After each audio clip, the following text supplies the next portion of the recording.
Yo, what's good, YouTube? It's your boy Akie, checking in here with another video.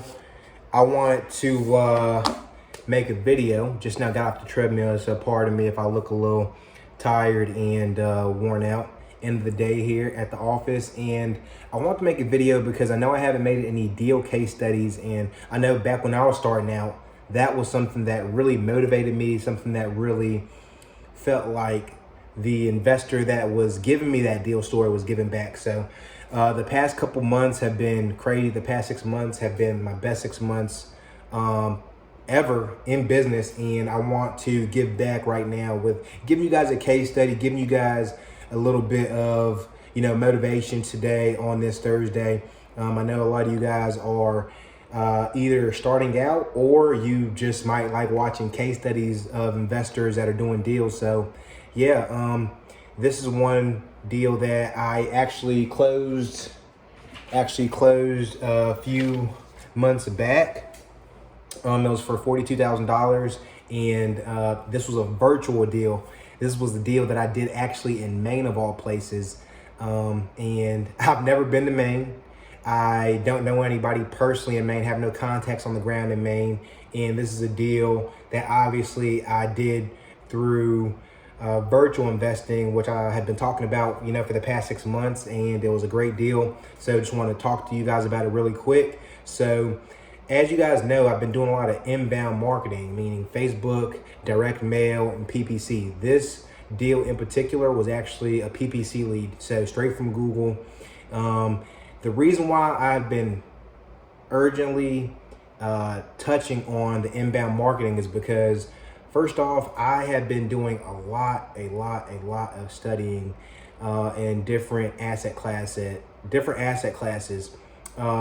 which go from forex to commercial investing to land. So just a bunch of different pieces of asset accumulation, investing, flipping, and that kind of stuff. So with that being said, the type of intent that the sellers want, from cold calling, although you may have, a few out of the thousands of records you pull, the intent with the PPC lead or with the direct mail lead or with the Facebook lead is totally different. So I know that when I look into my CRM, the people that want to sell actually want to sell. And even further, you can qualify them with different questions you can put into, your forms on your website. And I'm gonna definitely dive in deeper to that, in different videos. But I want to talk to you guys about this deal in particular. So the seller story was, it was a simple, basic lead, and that's what I love the most about inbound marketing. This seller in particular told me via web form that he wanted to sell because he wanted to move closer to family. So if you guys don't know anything about Maine, if you're not from the States or you're from a different part of the country, Maine is actually up north. The higher north you go, the colder it gets. So he was in his upper 60s. He had a bunch of family down in Florida, and I don't blame the guy. If I had family in Florida, I'd want to be there too. So he had family in Florida. He wanted to be, close to his grandkids because not only was he tired of the cold, but he obviously wanted to be where he was a place where he'd go to the beach pretty often, and family being there, that kind of thing. So he wanted to sell quickly. He didn't want any inspections, and he wanted to sell as is. So he filled out the form, and he actually filled out the form for a little bit higher than what we purchased it for, actually quite a bit higher than what he wanted to sell for. So he actually filled out the form.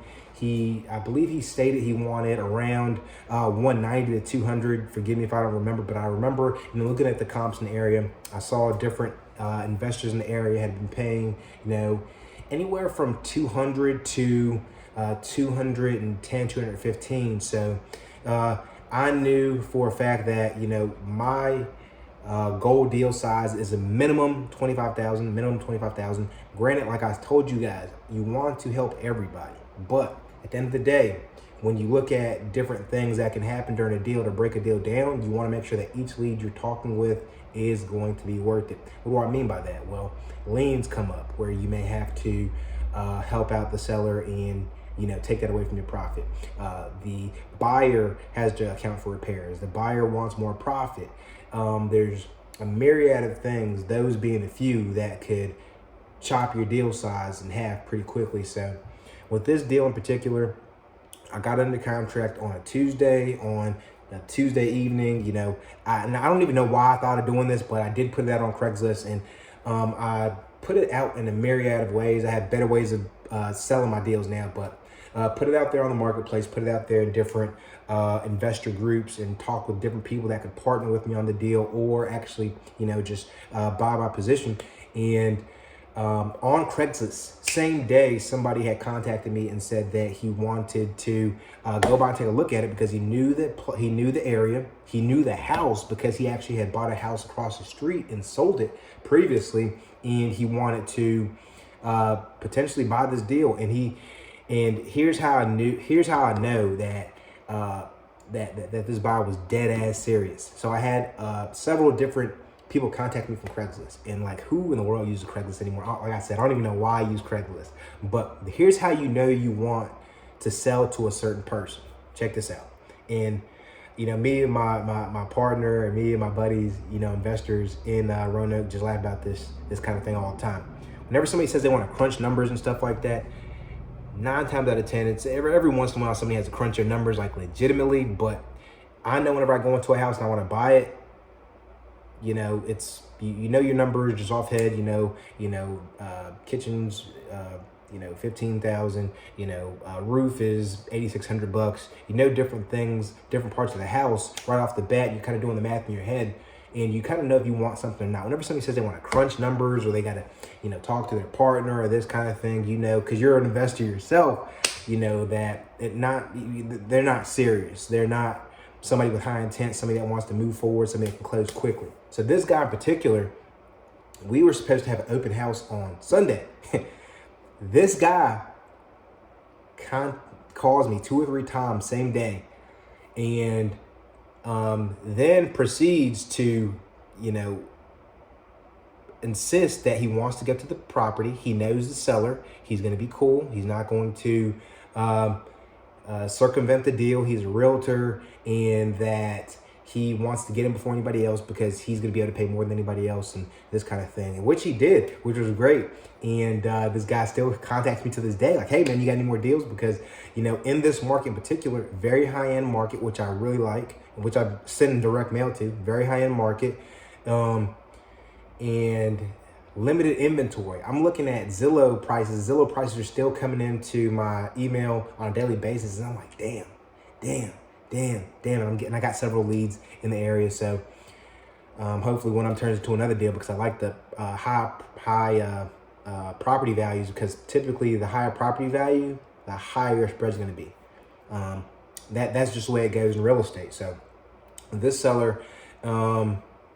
this buyer rather was, a dream buyer, somebody that was a godsend, because he still contacts me now asking for more deals. And also, if I have any referral leads for him, he's going to pay off the bat because he really loves the deal that I sent to him. So, but not all buyers are like this. You got to be careful on these virtual deals. I always urge you to do 2 different contracts with the end buyer on virtual deals. And this is for a number of reasons, but the first reason is because you want earnest money. You want hard earnest money, because with these bigger size spreads, you tend to get people that want to renegotiate your fee at the closing table. So first thing you want to do is you want to get a B2C contract. And if you know what a B2C contract is, a B2C contract is essentially a sales agreement between you two, locking him in, saying that he's buying it as is.